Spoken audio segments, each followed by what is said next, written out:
깊이 있는 시선으로 오늘을 바라보는 뉴스 퍼레이드 문을 엽니다. 네, 오늘의 주요 뉴스 보시겠습니다.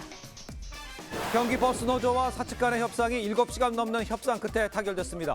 예고됐던 전면 파업도 철회돼서 전 노선이 정상 운행됩니다. 충남 공주에서 규모 3.4의 지진이 발생했습니다. 중앙재난안전대책본부는 비상 1단계를 가동하고 지진 위기경보 경계 단계를 발령했습니다. 박근혜 전 대통령이 아버지 박정희 전 대통령의 44주기 추도식에 참석합니다. 총선을 앞두고 여당이 어떤 메시지를 낼지 주목됩니다. 네타냐후 이스라엘 총리가 지상전을 준비하고 있다며 다시 한번 가자 지구의 민간인은 이동하라고 경고했습니다. 지상군 투입 시점은 전시 내각의 만장일치로 합의로 결정된다고 밝혔습니다. 네, 저희는 잠시 뒤에 돌아옵니다.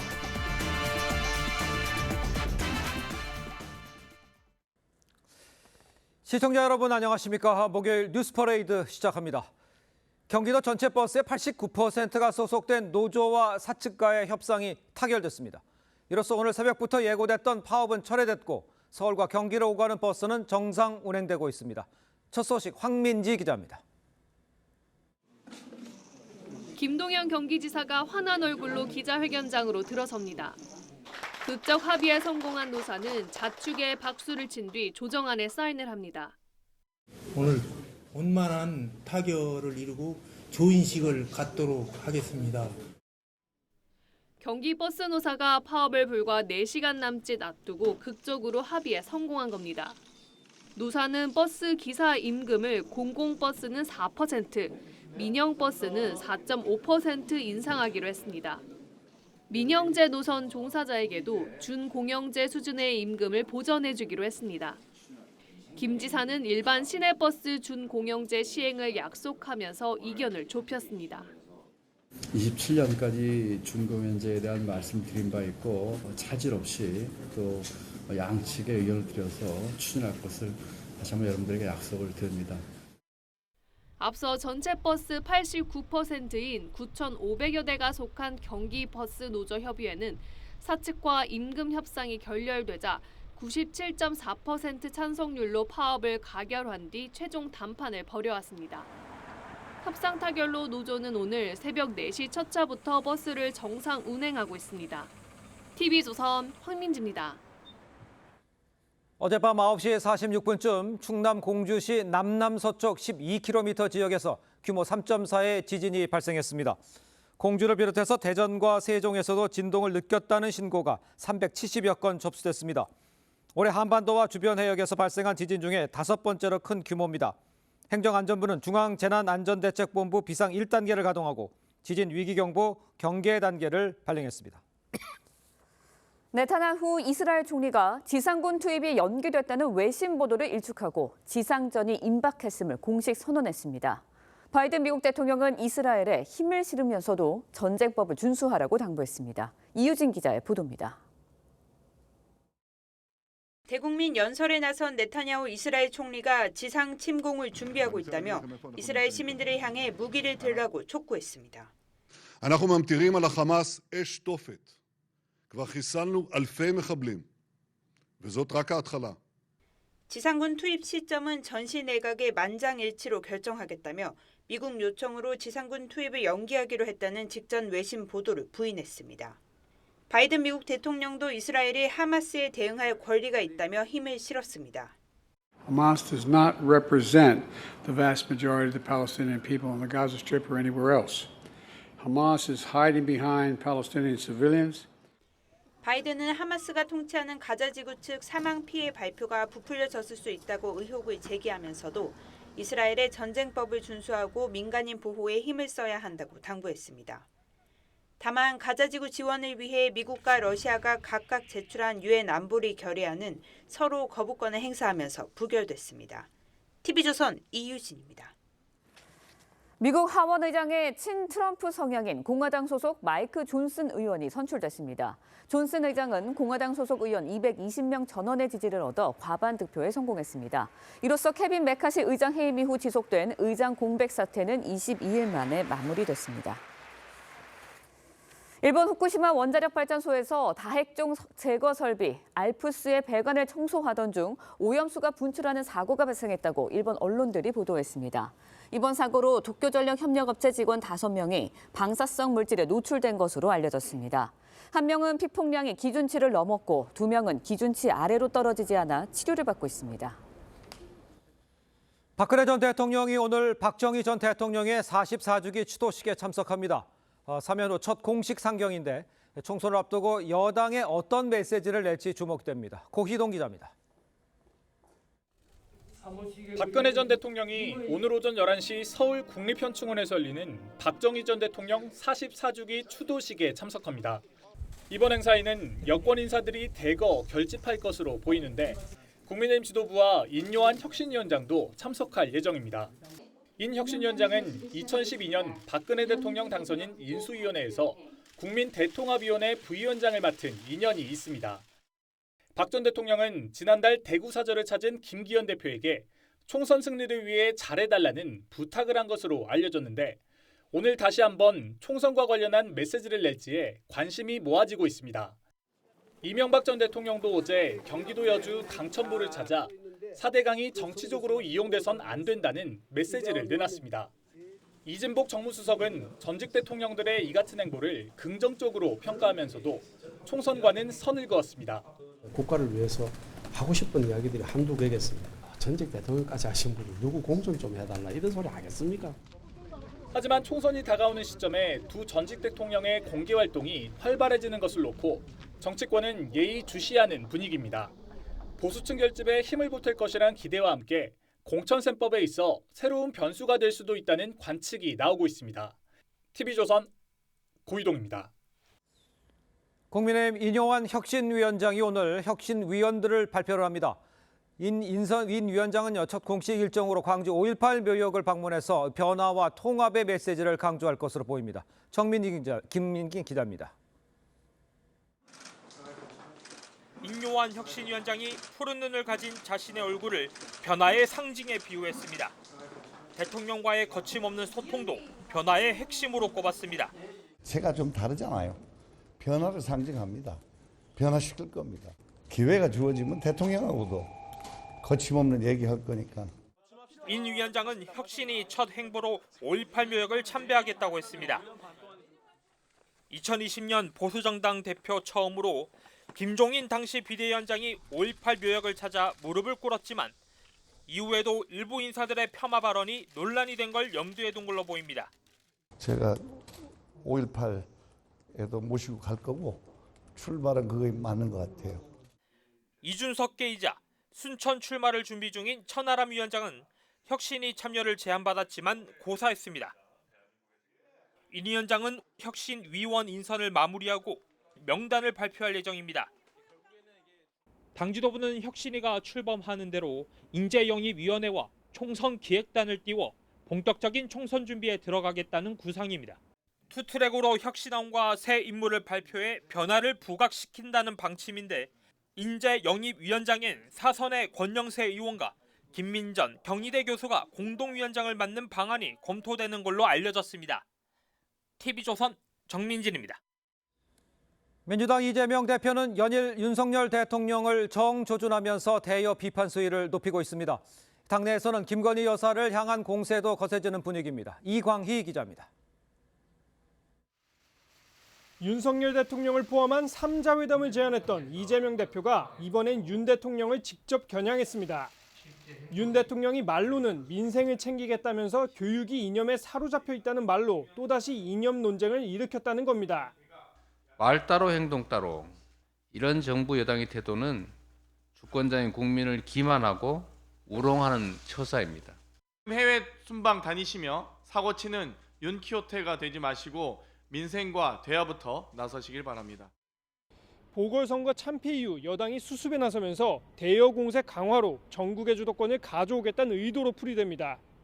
민주당은 김건희 여사 연루 의혹이 제기된 도이치모터스 주가 조작 의혹 사건을 검찰이 제대로 수사하지 않고 있다며 검사 탄핵 가능성을 언급했습니다. 민주당은 지난 4월 도이치모터스 주가 조작 의혹 특검법을 신속 처리 안건으로 지정하는 안을 강행 처리했는데 12월 본회의 처리를 앞두고 여론전에 나선 겁니다. 검찰의 직무유기가 그대로 드러날 수 있기 때문에 면밀히 검토하고 충분히 징계할 사안에 대해서는 당에서 검토를 하자. 서영교 최고위원은 윤 대통령 순방 사진에 찍힌 김 여사의 위치를 문제 삼았는데 민간인 김건희 여사는 왜 이 자리에 가 있는 거냐? 김건희 여사를 중앙에 앉힌 사진을 내놓느냐? 국민의힘은 문재인 전 대통령보다 앞에 걷던 김정숙 여사 사진을 잊은 것이냐며 저질 선동 정치라고 비판했습니다. TV조선 이광입니다. 네, 전해드린 대로 국민의힘 혁신위가 오늘 혁신위원 인선을 마무리하고 활동을 시작할 예정입니다. 자, 조만간 총선 기획단과 인재 영입위도 출범하면서 본격적인 총선 준비 태세에 들어가는데요. 두 분과 함께 정치권 소식 짚어보겠습니다. 김영우 전 자유한국당 의원, 김효은 전 민주당 선대위 대변인 모셨습니다. 안녕하십니까? 네, 안녕하세요. 네, 반갑습니다. 자, 이뇨한 혁신위원장, 대통령과도 거침없이 대화하겠다. 이 변화와 통합을 거듭 강조를 했었습니다. 목소리를 먼저 들어보도록 하겠습니다. 제 얼굴 자체가 좀 다르잖아요. 변화를 상징합니다. 변화시킬 겁니다. 당 대표는 물론이고 기회가 주어지면 대통령하고도 거침없는 얘기할 거니까 다음 주 정도면은 제가 의원들이 전문가들이 정해지면은 제가 5.18에도 모시고 갈 거고 출발은 그거에 맞는 것 같아요. 자, 직접 들어보셨습니다만 이뇨한 혁신위원장 이 대통령에게도 할 말을 하겠다 이런 의지를 보였습니다. 혁신위원 인선 그런데 이제 난항을 겪고 있는 상황이다 이런 소리가 들려오고 있죠. 비윤계 인사를 얼마나 합류할지 또 어떻게 끌어안을지 천하람 위원장 고사했다는 얘기도 들려오고 있습니다. 구인난 겪는 이유 또 과연 비윤을 끌어안게 될지 인선은 어떻게 보십니까? 보통 이제 구인난의 경우는 두 가지 경우죠. 네. 정말 사람이 없는 경우에 구할 수 없겠죠. 근데 집권 여당에 사람이 없다고 하는 거는 말이 안 된다. 저는 그렇게 생각을 하고 예. 입맛에 맞는 사람을 고르기 때문에 그게 좀 잘 안 되는 게 아닌가 생각이 좀 듭니다. 예.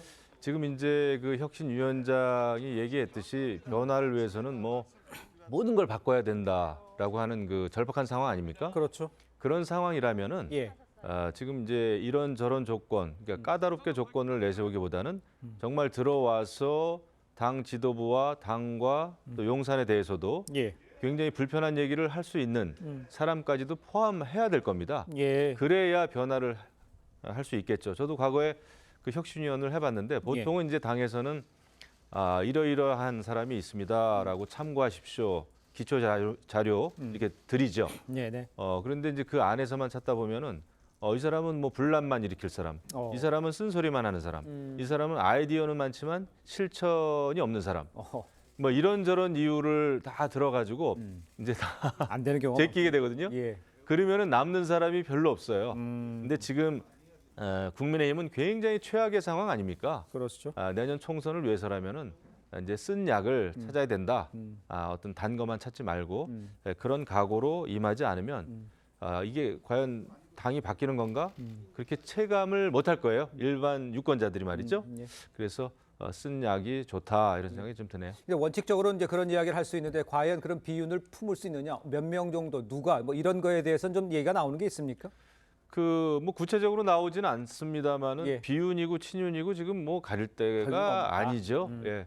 그런 거 가리다 보면은 구인난이 계속되는 거죠. 예, 알겠습니다. 자, 이런 상황에서 혁신이 첫 일성으로 5.18 묘역을 참배하겠다 이렇게 말을 했습니다. 과거 김종인 비대위원장이 무릎을 꿇고 사과했던 그 사례가 좀 떠오르는 건 맞습니다. 글쎄, 이 행보에 대해서는 어떻게 보십니까?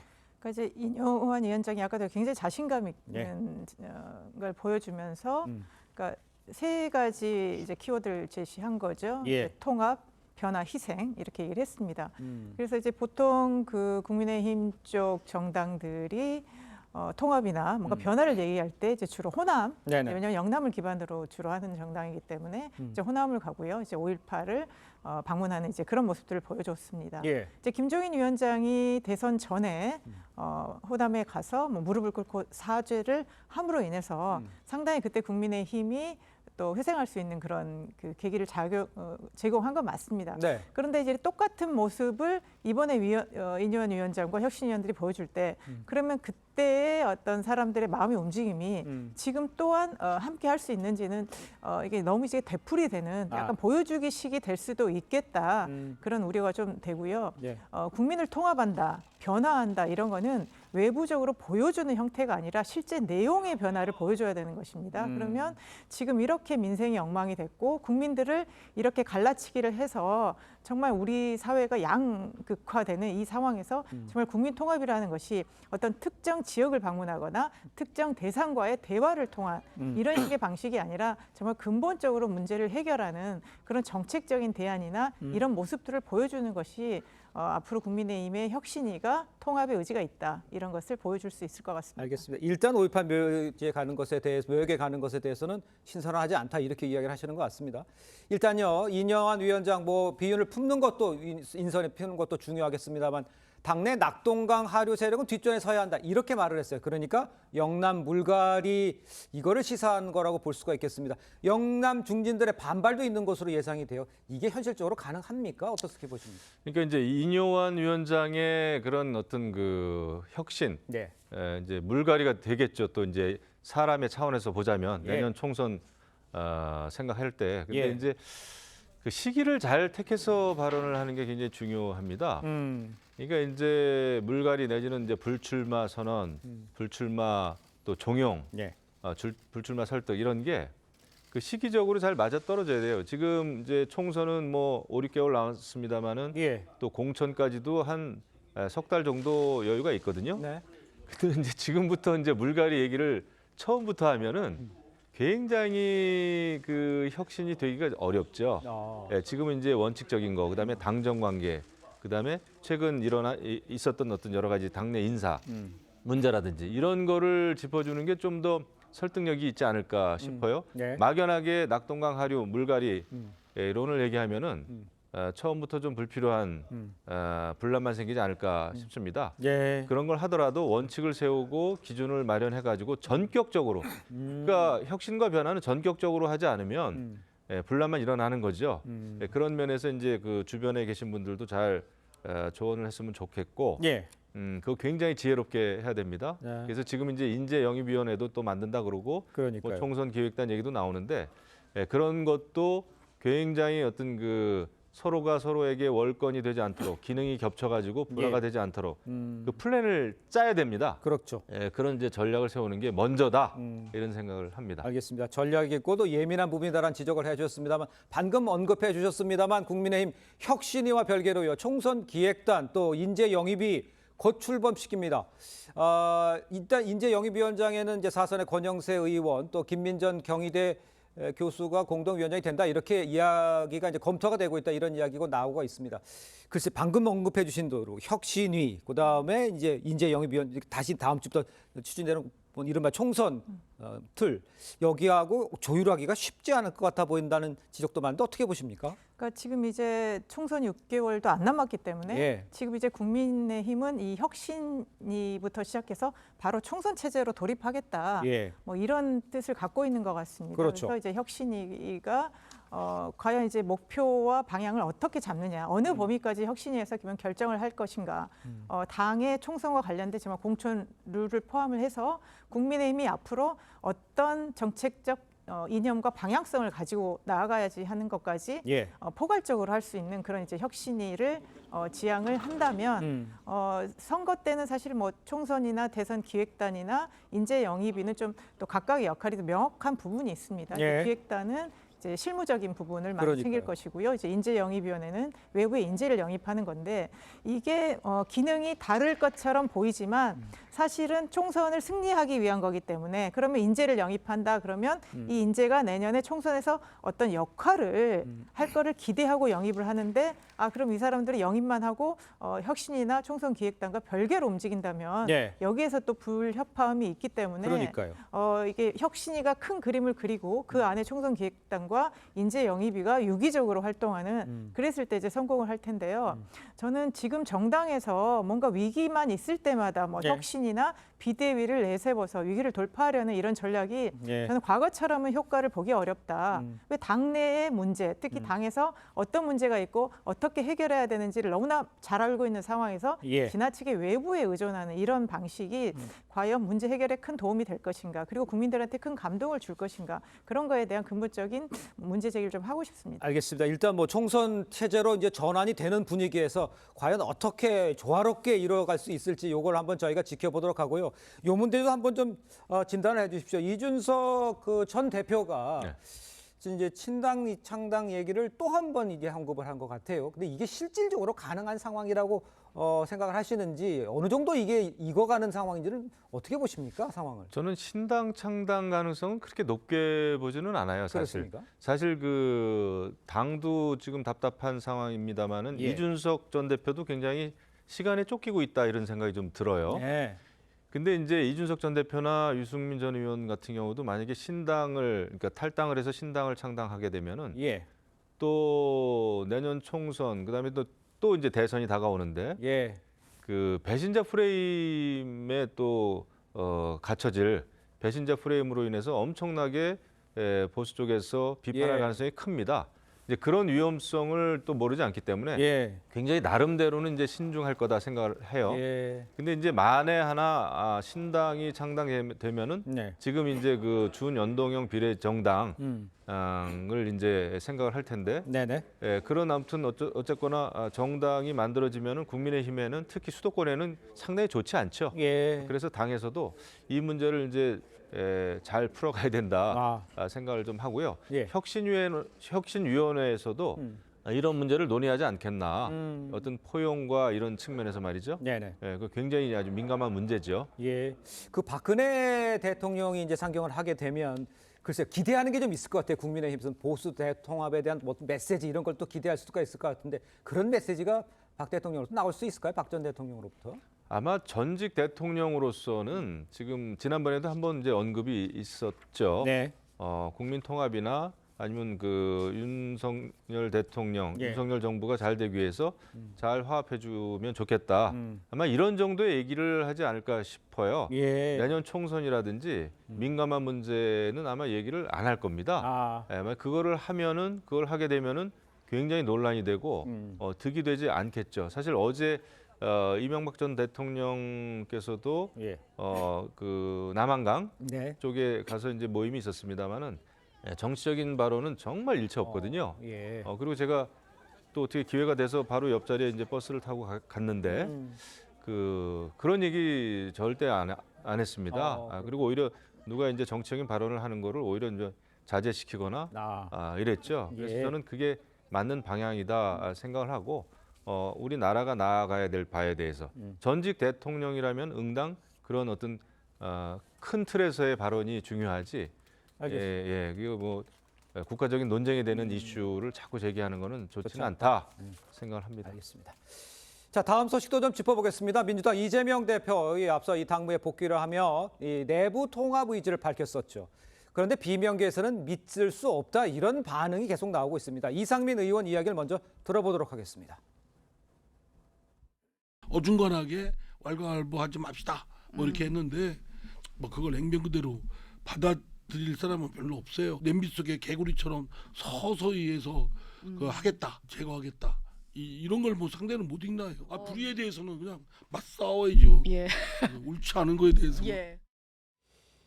자, 이상민 의원 저렇게 이야기한 배경을 좀 보면요. 비명계에서 이 대표의 진정성에 의문을 가지는 이유 중 하나가 지금 강성 지지층 때문일 거로 좀 읽히고 있습니다. 비명계 이원욱 의원 지역구에 총알이 있다면 매국노를 처단할 것이다, 이런 문구가 적힌 현수막까지 걸렸어요. 자, 이런 것들을 어떻게 이해를 해야 되는 겁니까? 저도 어제 기사를 보고 정말 깜짝 놀랐습니다. 예. 그러니까 그간의 소위 비명계 의원들에 대해서 비난하는 뭐 개인적으로 문자를 보낸다거나 예. 특히 이제 지난번에 체포동의안 가결 이후에 뭐 지역의 비난 현수막들이 많이 붙었습니다. 예. 그런데 어제 이 현수막 같은 경우는 어떻게 이럴 수가 있을까 정도로 저는 되게 충격적으로 봤습니다. 예. 이렇게 수박을 모자를 씌워 넣는 걸 합성을 해서 결국 이제 총알로 뭔가 응징을 하겠다. 이제 이런 표현까지 나왔었는데요. 뭐든지 이제 옳고 그름에 대한 개인의 생각과 판단 기준은 있습니다. 그렇지만 그 본인과 생각이 다르다고 해서 그걸 표출하는 거는 별개의 문제인데 굉장히 그런 격한 걸 표출을 했고요. 네네. 이거에 대해서 뭐 이분이 뭐 지지자인지 당원인지 알 수는 없겠습니다만 어쨌든 민주당의 의원들을 대상으로 저런 폭력적인 저 또한 폭력이지 않습니까? 그러니까요. 그 폭력적 행위에 대해서는 단호히 대처하는 게 맞고요.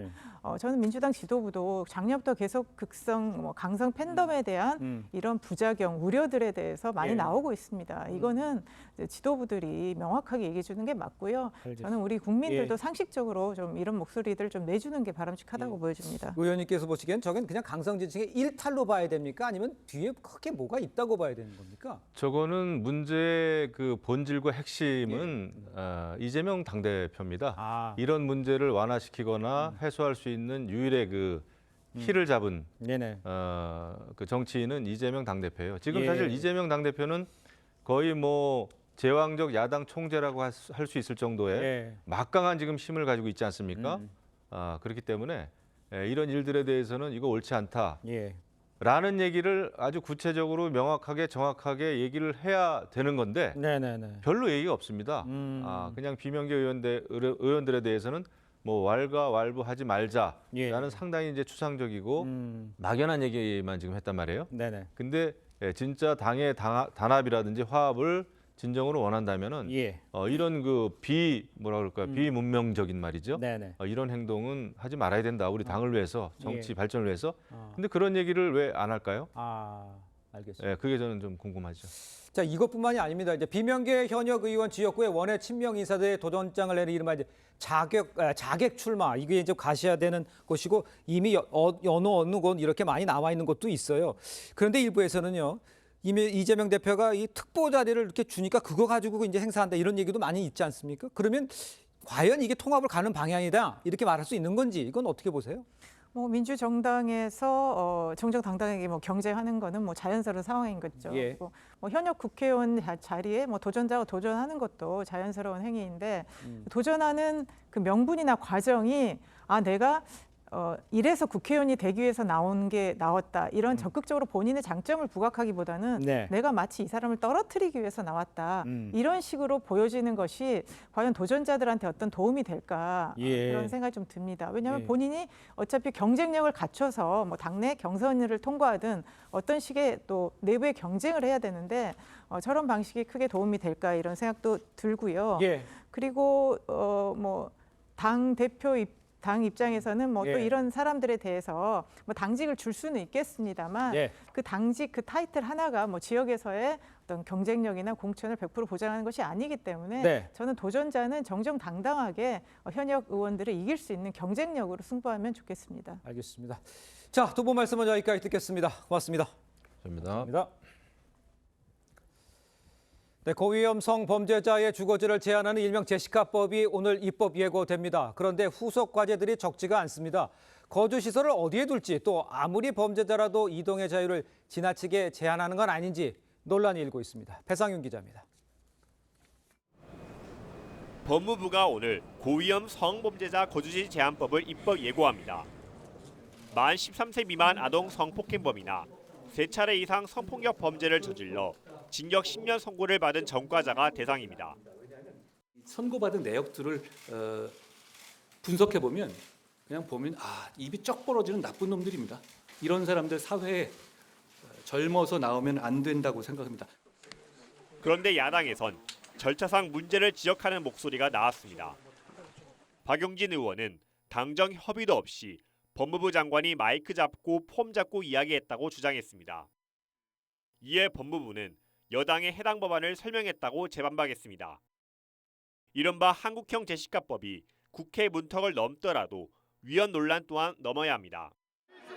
이 법이 거주 이전의 자유를 지나치게 제한하고 동일한 범죄로 다시 처벌한다는 지적도 적지 않기 때문입니다. 오히려 재범이 늘어날 거라는 우려도 나옵니다. 시설을 수용되는 사람은 직업을 사실상 얻기가 어렵고요. 결국은 생활고에 시달리게 되고 다른 범죄를 저지르게 되는. 성범죄자 거주시설 인근 주민들이 반발할 경우도 배제할 수 없어 법 시행까지 난항이 예상됩니다. TV조선 배상균입니다. 네, 전해드린 대로 오늘 입법 예고된 이 한국형 제시카법, 여기에 지금 관심이 집중되고 있습니다. 네, 관련 내용 정혁진 변호사, 조기현 변호사와 함께 자세히 짚어보도록 하겠습니다. 안녕하십니까? 안녕하세요. 네, 반갑습니다. 자, 먼저 연쇄 성폭행범과 같은 이 동네에 살게 될 경우에 지역 주민들 어떤 반대 목소리를 냈는지 직접 한번 들어보겠습니다. 박병원이! 박병원이! 범죄자 떠나거라!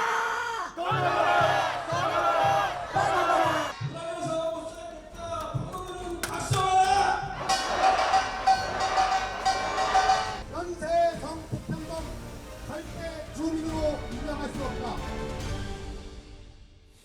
자, 지금 보셨습니다만 이 성범죄와 한 동네에 살게 될 주민들의 불안함 이만저만이 아닐 겁니다. 네. 그래서 이른바 한국형 제시카법, 이게 필요할 것 같은데 제시카법 어떤 건지 좀 설명이 필요할 것 같아요. 그러니까 다들 짐작하시겠지만 예. 제시카가 누구냐면 미국의 어린 소녀였어요. 네. 9살 소녀였는데 성범죄자에 의해서 유괴되고 성폭행 당하고 그다음에 살해까지 당했거든요. 예. 이 사건이 미국 사회에 엄청난 공분을 일으켜서 이른바 제시카법이라고 하는 것이 제정이 됐는데 성범죄는 다른 범죄와 달리 특성이 있습니다. 네. 어떤 네. 특성이 있냐면 피해자한테는 평생 트라우마를 남기게 되고 그다음에 그걸 떠나가지고 성범죄 과정에서 살인과 같은 더 중한 범죄로 이어지는 경우도 흔치 않단 말이죠. 예. 흔히 있단 말이죠. 그런데 성범죄는 재범률이 다른 범죄에 비해서 굉장히 높습니다. 그렇기 때문에 다른 범죄하고 달리 성범죄자에 대해서는 출소한 이후에 뭐 위치 추적, 전자발찌 이런 것도 부착시키고 있지 않습니까? 예. 네. 하지만 그럼에도 불구하고 한계가 있다. 그렇기 때문에 제시카법과 같은 더 강력한 제재 수단이 필요한 것이 아닌가. 그다음에 이게 우리나라에서만 문제가 되는 게 아니고 미국에는 제시카법도 있지만 매건법이라고 하는 그런 법이 있거든요. 네. 그래서 이런 것들을 지금 논의해야 될 시점이 된 것이 아닌가. 그렇게 법무부가 판단한 것으로 생각이 됩니다. 네. 그런데 이제 박용진 민주당 의원이 이 법을 법무부가 독단적으로 국회랑 상의 없이 먼저 발표를 했다 이렇게 주장을 했거든요. 근데 여기에 대해서 법무부도 즉각 반박을 했습니다. 공방이 이뤄지고 있는데 어떻게 보시나요? 그래서 이게 뭐 공방할 문제는 아니라고 보는데요. 필요성과 당위성에 대해서는 뭐 여야 뭐 모든 국민들이 공감하는 문제이기 때문에요. 예. 다만 이 지금 정부 법률안을 발표하는 과정에서 예. 통상 이렇게 예민하고 국민적 관심사가 집중된 문제는 통상 당정 협의를 거칩니다. 그러니까요. 예. 근데 이제 그 과정이 없었는 게 아니냐는 문제 제기가 나올 수 있는 거고요. 그에 예. 대해서 법무부는 이제 설명을 했다는 건데 그게 불과 일주일 전이니까 예. 그냥 법안을 가지고 가서 설명을 했지 의견을 협의한 건 아닌 것 같습니다. 근데 이 관련된 유사한 법률들이 지금 국회에 많이 계류돼 있거든요. 예, 네. 그래서 이제 이런 부분을 사전에 조율해야 나중에 국회로 넘어왔을 때 소모적이고 불필요한 어떤 갈등을 없애고 빨리 이제 처리할 수 있을 텐데 그런 과정이 없었던 게 아니냐는 문제 제기를 한 것인데 예. 거기에 법무부가 너무 예민하게 반응한 것 같습니다. 아, 그렇습니까? 예. 박용진 의원 확인 안 하고 한 건 아니고요. 그런 문제도 이제 이 설명이냐 예. 협의냐 그러니까 말씀드린 대로 통상적인 협의를 좀 거쳤으면 향후 입법 과정에서 논란의 소지를 줄일 수 있지 않느냐 이런 정도의 문제점이라고 봅니다. 네. 자, 일단 자칫 거대 야당의 반대로 인해서 이제 한국형 제시카법 국회에서 통과되지 못할 가능성도 있지 않냐 이런 이야기도 나온 건데 여기에 대해서는 어떻게 생각하십니까? 글쎄 어제 박용진 의원하고 같이 방송하고 있는데 박용진 의원이 문제 제기를 하더라고요. 예. 하지만 법무부가 덜컥 발표한 게 그럴 게 아니에요. 아니고. 예. 그러니까 올 1월 달에 2023년 1월 달에 법무부가 그 2023년 5대 핵심 추진 과제 중에 하나로 이 제시카법을 그 포함을 시켰었어요. 예. 그러니까 정확한 법 명칭이 고위험 성폭력 범죄자 거주지 제한 등에 관한 법률. 이 법률안을 이미 1월 달에 발표를 했고 그렇기 때문에 벌써 10월 아니겠습니까? 그렇습니다. 지난 9개월 동안 충분한 이야기가 있었는데 그런 부분들에 대해서 박용진 의원이 좀 캐치를 못한 것이 아닌가. 일단 그런 생각이 들고요. 네. 그다음 오히려 어떤 생각이 드냐면 이게 반대할 수 있는 명분이 있는 것인가 아니면 성폭력 그것도 아주 고위험 네. 성폭력 범죄자들로부터 우리 어린 학생들 뭐 그런 그 피해자들을 예. 보호하겠다라고 하는 것인데 여기에 대해서 반대할 명분이 진짜 있는 것인가? 네. 그다음에 그렇다라고 하면 어떤 생각이 드냐면요. 지금 야당은 한동훈이라고 하면 무조건 반대하는 거 아니겠습니까? 아하. 그런 마음의 표현이 또 이런 식으로 그 표출되는 것이 아닌가 그런 생각이 드는데 예. 반대할 건 반대해야 되지만 한동훈이기 때문에 무조건 반대해야 된다고 하는 것은 오히려 더 역풍을 불러일으킬 수도 있다라고 하는 것을 좀 생각해야 되지 않나 싶습니다. 네, 제시카법의 핵심은 결국은 이제 성범죄자의 주거지를 제한하는 건데 그렇다면 어디에다 이걸 만들어야 할까요? 그러니까 이제 미국의 제시카법과의 차이도 그렇고 올해 5월 초 업무 보고 때 했던 내용과 네. 다른 부분이 지정 거주 시설을 만든다는 겁니다. 이제 근데 이 법률안에 보면 지자체 광역시도가 설치 운영하는 시설이라고 했고 예. 구체적으로 어떻게 정할지는 일단 대통령령으로 위임하고 있다는 거고요. 네. 대통령령으로 어디를 어떻게 정할지에 대해서 아직 정해지지는 않은 것 같습니다. 이 부분을 유보에 놓고 아마 한동훈 장관도 발표 때 이 부분은 여러 가지 논란이 있을 수 있습니다. 예. 만약 어떤 지역에 그 시설을 지정하면 또 그 지역에 계신 분들은 반대할 거 아니에요. 그렇죠. 예민한 문제가 될 수밖에 없어서 아마 이런 부분이 이제 뭐 법률안을 만들면 그에 따라서 시행령 제정을 할 텐데 예. 그래서 국회 논의 과정에서 시설의 범위를 어떻게 할지 지역 주민의 갈등 문제를 어떻게 처리할지 이런 여러 가지 과제들이 남아 있다고 봅니다. 알겠습니다. 고위험 성범죄자라고 이제 한정을 지었긴 했습니다만 이 아무리 이제 성범죄자라지만 기본권을 지나치게 침해하는 건 아니야 이런 지적도 일부에서 나오고 있습니다.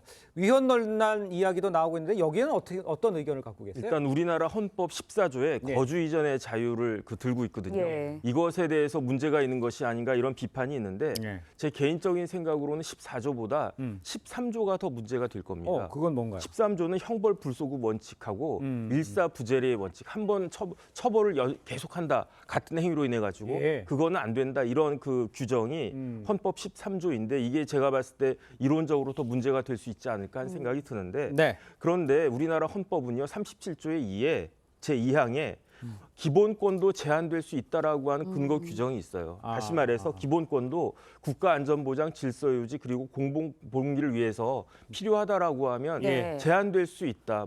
뭐 내 권리라고 막 주장할 수 있는 건 아니지 않겠습니까? 다만 그 근거 법률이 필요하다 이런 규정이 37조 2항에 있기 때문에 이러한 법률이 제정되는 것은 충분히 가능하다라고 생각을 하는데 어쨌든 위헌의 논란이 있을 수 있으니까 법무부가 법을 좀 꼼꼼하게 잘 만드는 것은 반드시 필요하겠다 이렇게 생각이 됩니다. 네, 위헌의 소지는 있다고 말씀을 해주셨는데 또 하나가 궁금한 게 성범죄자들을 이렇게 한 곳에 모아놓고 주거지를 제한하는 게 재범을 막는데 정말 도움이 될까? 이 부분에 대해서도 좀 논란이 있는 것 같아요. 고위험 성범죄자를 관리하는 데 측면에서 보면 충분히 실효성은 있습니다. 그런데 이 비판이 제기되는 부분은 어쨌든 고위험 성범죄자들이라고 하더라도 생계 활동을 해야 되고 직업 활동을 해야 되는데 어떤 특정한 시설에 모아놓다 보면 이제 그런 제한에서 벗어나지 못하다 보니까 생계 문제도 생길 거고요. 미국의 제시카법도 최근에 제기되는 문제가 거리 제한을 하다 보니까 이제 사실상 거주인의 자유가 없어져서 노숙자로 전락하거나 이런 문제가 생기고 그게 재범으로 이어진다는 겁니다. 이제 그래서 이게 관리 측면에서 효율성이 있는데 특정 몇 가지 시설에 다 모아놓는 것이 과연 재범 예방에 효과가 있을지 이 부분도 문제가 제기될 수밖에 없고요. 그래서 한동훈 장관도 가보지 않은 길이라고 말하는 것 같습니다. 알겠습니다. 자, 두 분 말씀 여기까지 듣겠습니다. 고맙습니다. 고맙습니다. 네, 지드래곤으로 알려진 가수 권지용 씨가요 마약 투약 혐의로 입건됐습니다. 이성균 씨 사건에 이어 마약 파문이 연예계 전반으로 확산되는 분위기입니다. 노도일 기자의 보도입니다. 인천경찰청은 최근 유명 연예인을 입건해 마약 투약 혐의로 수사를 진행하고 있다고 밝혔습니다. 해당 연예인은 그룹 빅뱅 출신의 유명 가수인 지드래곤 권지용 씨로 드러났습니다. 지난 23일 배우 이성균 씨가 입건된 지 사흘 만입니다. 경찰은 권지용 씨에 대한 수사는 이성균 씨와는 연관이 없는 별개의 사건이라고 밝혔습니다. 권지용 씨는 12년 전 대마를 흡연한 혐의로 기소유예 처분을 받기도 했습니다. 경찰은 이성균 씨의 구체적인 소환 시기도 조율하고 있습니다. 혐의를 입증할 증거를 신중하게 수집한 뒤 이성균 씨를 소환할 방침입니다. 경찰은 소환 조사와 함께 이 씨에 대한 신체 압수수색 영장을 신청해 마약 검사를 진행하고 휴대전화 디지털 포렌식 작업도 계획하고 있습니다. 이성균 씨의 마약 투약 혐의와 관련해 지금까지 고급 유흥업소 실장과 종업원 등 3명이 입건됐고 재벌 3세와 가수 지망생, 30대 작곡가 등 5명이 경찰의 내사를 받고 있습니다. TV조선 노도일입니다.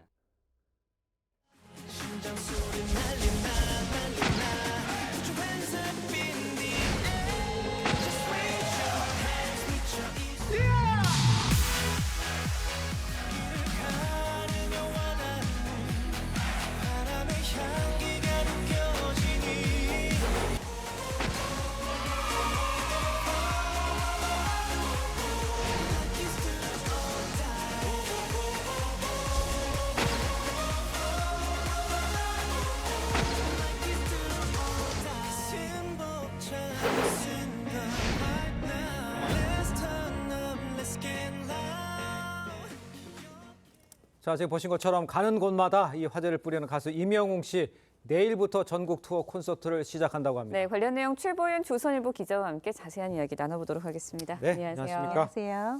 자, 일단 이 임영웅 콘서트 피가 튈 정도로 아주 치열한 티켓팅, 그래서 피켓팅 뭐 이런 화제가 됐었죠. 내일 첫 무대 기대가 많은데 어떤 무대가 펼쳐질 것 같으세요?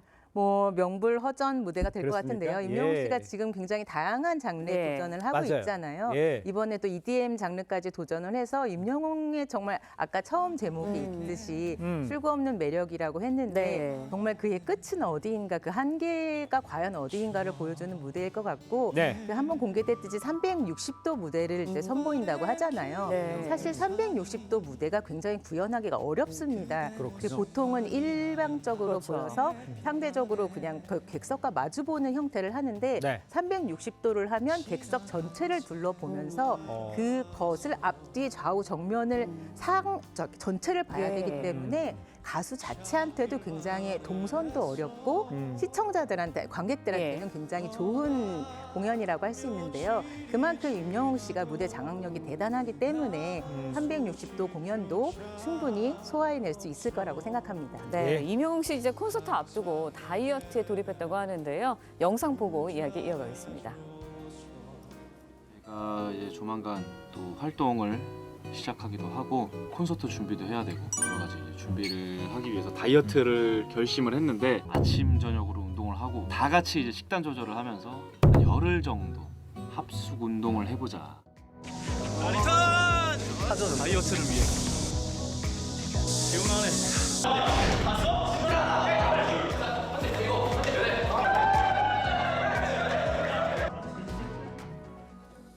네, 임영웅 씨 이제 콘서트 앞두고 각오가 대단한 것 같은데 지난해 콘서트 때 화제가 됐던 임영웅의 부캐 이명광도 만나볼 수 있는 건가요? 그렇습니다. 임영광 씨가 우리 임영웅 씨가 그 전설의 백골부대 네. 출신이잖아요. 임영광 대단한 무적의 백골부대 출신입니다. 예. 그 임영광 씨는 이 임영웅의 또 부캐로 영웅 부대를 이끌고 있는 그런 대단한 친구인데요. 이번에 이제 군대에서 제대를 하지 않을까 이런 큰 기대를 하고 있습니다. 당시에는 영상으로 신기술을 보여줬었는데 네. 이번에 실제로 또 만나는 어떤 또 AI와 접목을 할 수 있을지 그런 것도 굉장한 큰 기대감이 모아지고 있습니다. 근데 저는 네. 그 영상을 보면서 임영웅 씨가 다이어트를 한다는 모습을 보면서 네. 굉장히 스스로를 반성하게 되더라고요. 저렇게 대단한 스타도 예. 이렇게 관리를 굉장히 날씬하시거든요. 예. 근데 저는 뭐를 하고 있을까? 그래서 많은 사람들한테 정말 귀감을 주는 게 아닐까 이런 생각이 듭니다. 네. 일단 그 임영웅 씨 콘서트를 통해서 이제 다양한 모습을 보여주고 있는데 부캐 임영광 외에 또 뭐 다른 모습도 이번 콘서트에서 보여줄 수 있는 건가요? 네, 지난번 콘서트에서 예. 임영웅 씨 아마 유튜브를 많이 보셨다면 네. 임영웅 씨가 건행국이라는 게 있습니다. 그 나라의 왕조를 세우는데요. 네. 그 나라 뜻이 이제 건강하고 행복하세요 이런 뜻이잖아요. 예. 그래서 백성이 즐거우면 그것이 곧 법도다. 네. 지금 우리나라 사람들 좀 많이 배우셔야 될 것 같은데요, 어르신들이. 그래서 그 나라의 그 왕조를 세우면서 지금 5대까지 이어졌거든요. 네. 이번에는 좀 어떤 왕으로 변신할 수 있을지 저희가 그 예전 TV조선의 네. 바람과 구름과 비라는 그런 사극에서 예. 한번 카메오로 출연한 적이 있었는데 콘서트에서도 또 사극 연기를 펼쳐서 이번에는 사극 연기를 할지 아니면 두얼 다이처럼 그렇게 우주였으니까 예. 마블 시리즈 같은 연기를 펼칠지 또 어떤 연기를 펼칠지 그렇죠. 굉장히 또 기대가 됩니다. 있습니다. 네, 정말 그야말로 임영웅 신드롬인 것 같은데 안표 문제가 국정감사장에서 거론이 될 정도라고 했는데 임영웅 씨 쪽에서는 어떻게 대응을 하고 있나요? 예, 안표 문제는 계속 문제가 네. 됐었죠. 이번 얼마 전에 류호정 정의당 의원이 500만 원 이상이 될 정도로 굉장한 이게 효심을 또 노린 범죄이기 때문에 맞아요. 이것을 이제 하지 말자는 문제가 국정감사에서 계속 등장을 하고 있습니다. 네. 물고기뮤직 측에서도 강력하게 대응을 하겠다고 하는 입장이고요. 그리고 사실 이거는 거래를 해서도 안 되고 내놓아서도 안 됩니다. 내놓는 즉시 무조건 신고를 하셔야 되고요. 예. 이거 보는 즉시 또 그 소속사 측에서도 다들 신고를 하신다고 하니까는 예. 제발 이런 일은 좀 없었으면 좋겠습니다. 그렇습니다. 자, 이런 와중에 이제 임영웅 씨의 신곡 Do or Die가 이게 미국 빌보드 차트에 진입했다고 합니다. 야, 이렇게 되면 이제 글로벌 스타로 접어드는 겁니까? 이번 EDM 댄스가 정말 노래도 재밌지만 임영웅 씨의 장점은 가사가 정말 잘 들린다는 아, 그래요? 장점이 있어요. 예. 그래서 굉장히 이제 그 오토튠을 요즘에는 많이 하는데도 불구하고 예. 가사가 굉장히 잘 들리고 댄스 뮤직을 하는데도 라이브를 하는데 흔들리지 않는다는 게 그리고 자기가 연주도 할 수 있다는 게 굉장한 장점이거든요. 네. 그리고 예전에 블랙핑크나 이런 그런 탑스타들과 그렇게 경쟁을 했을 때도 외신에서 도대체 임영웅이 누구야? 이런 기사들이 많이 났어요. 네. 그래서 이번에 워낙 디지털 차트나 이런 스트리밍이 강하기 때문에 정말 또 해외에서도 또 다른 또 파워를 일으키지 않을까 이런 생각이 듭니다. 예. 네, 임영웅 씨가 한국 경제를 움직인다는 말까지 나오고 있습니다. 경제적인 효과 어느 정도입니까? 아까 전에 히어로노믹스라는 굉장히 좋은 말을 네. 붙이셨던데요. 예. 미국에서는 지금 테일러 스위프트가 미국의 경제를 예. 일으킨다고 하잖아요. 네네. 그래서 사실 임영웅 씨의 몸값은 측정 불가라고 할 정도로 임영웅 씨가 사실 콘서트 수익이라고 생각을 할 수도 있지만 네. 콘서트를 하면 거기에 가족들이 뭐 여행도 가고 거기서 먹고 지역에서 같이 지역이 발전을 한다고 할 수도 있습니다. 거기서 문화 공연도 같이 즐길 수도 있고 대구, 부산 이런 각 지역마다 각종 축제도 즐길 수가 있고요. 그렇기 때문에 하나만 하는 게 아니라 임영웅 씨의 콘서트가 그 주변에서도 파급 효과도 있을 수도 있고 예. 그리고 또 기업들의 이제 광고 효과도 예. 있을 수도 있고요. 그래서 예. 그런 것들이 좀 기업을 우리나라를 일으키는 그런 경제적 효과가 있다고 볼 수 있겠습니다. 네. 예. 그게 궁금해요, 최 기자. 보면 연예계에는 이제 부침이 심하다, 이게 떴다 네. 내려갔다 많이 하잖아요. 근데 임영웅 씨가 꾸준히 이렇게 사랑받을 수 있는 비결은 최 기자가 보기엔 뭐라고 보세요? 아까 영상을 조금 보셨으면 약간 짐작을 하셨을 텐데요. 예. 저는 그 성실함과 건강함이라고 생각합니다. 그 임영웅 씨가 저희 그 TV조선 오디션에 나왔을 때만 하더라도 이미 유튜브에서는 임영웅 씨가 그동안에 커버를 했던 수많은 곡을 볼 수가 있었어요. 예. 그리고 브이로그처럼 자신의 일상을 누가 보든 안 보든 정말 그 한 명이 구독자가 있든 아니든 네. 자신의 일상을 보면서 꾸준히 올리는 것에서 계속 노력을 하고 계속 성실하고 지금 톱스타가 됐는데도 여전히 축구를 하고 우리가 보지 않는 곳에서 계속 노력을 하고 있다는 것, 예. 흔들리지 않는다는 것, 그것이 그 사람이 임영웅 씨의 가장 큰 장점이 아닐까라고. 그리고 또 팬들을 사랑하는 마음, 그것이 정해져 있거든요. 임영웅 씨에 보면은 예. 별이 있고 처음에 네. 우산이 되어주겠다 하고 별이 있고 그다음에 하늘에서 우주로 확장을 합니다. 그래서 지난번에 콘서트장에서 하늘로 이렇게 끝맺음이 됐거든요. 지구를 보여주면서. 네. 그래서 이번에는 또 우주로 이렇게 확장되지 않을까 이런 또 생각이 듭니다. 네, 콘서트 일정 이제 다음에 임영웅 씨도 어떤 변신, 어떤 새로운 모습을 보여줄지도 관심이에요. 그렇습니다. 진짜 아마 정말 출구 없는 매력이라고 했는데 네네. 아마 이제 연기 빼놓고는 더 도전할 거는 없을 거라고 생각하는데 이미 네. 콘서트에서 연기를 많이 보여주셨기 때문에 댄스까지 마스터를 했잖아요. 예. 사실 댄스가 아마 가장 넘기 힘든 거였을 것 같아요. 그래서 이제는 모든 장르를 소화하는 그런 전천후 가수로서 그 명실상부 국내를 대표하는 예. 이 시대 최고 가수 이렇게 불러도 될 것 같습니다. 네. 알겠습니다. 임영웅 씨가 건강하고 행복하면 된다고 그랬으니까 다이어트에 너무 신경 쓰지 않아도 될 것 같아요. 자, 오늘 말씀 여기까지 듣겠습니다. 고맙습니다. 고맙습니다. 감사합니다.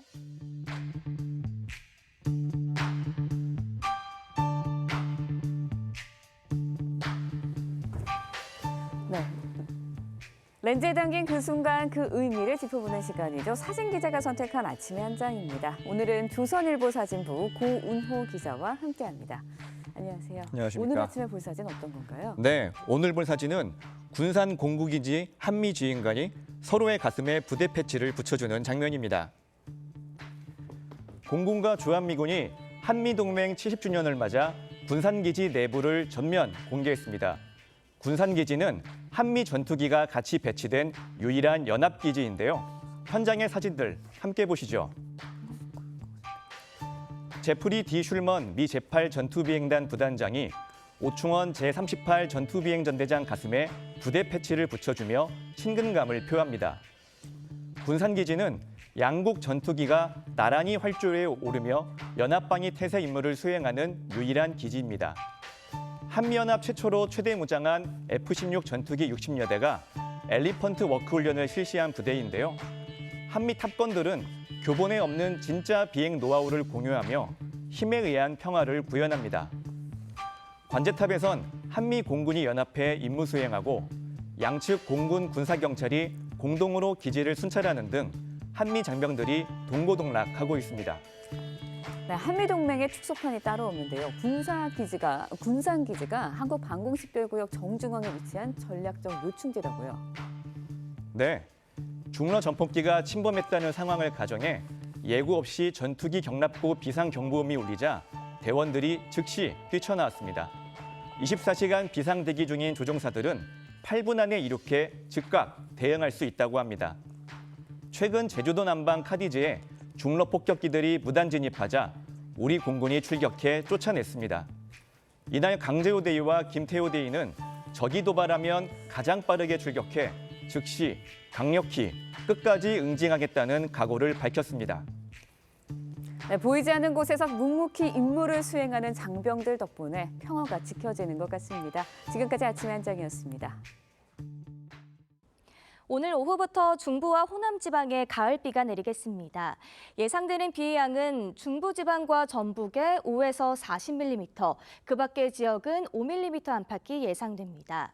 비와 함께 돌풍과 번개, 우박이 동반되며 요란하게 내리겠는데요. 비는 밤이 되면 대부분 그치겠습니다. 오늘도 내륙 곳곳에 짙은 안개가 끼어 있습니다. 교통안전에 각별히 유의하시기 바랍니다. 안개가 걷히면 중부지방은 흐리겠고 그 밖의 지역은 가끔 구름만 많겠습니다. 서해안에서는 밤부터 바람이 강하게 불겠습니다. 한낮 기온은 어제보다 조금 낮거나 비슷하겠습니다. 서울이 21도, 대전 22도, 부산 23도가 예상됩니다. 내일은 동해안을 중심으로 비가 내리겠는데요. 이후로는 일교차가 계속해서 크게 벌어지겠습니다. 날씨였습니다. 네, 이상으로 목요일 아침 뉴스 퍼레이드 마칩니다. 네, 저희는 내일 아침 7시 30분에 다시 찾아뵙겠습니다. 시청해주신 여러분 고맙습니다.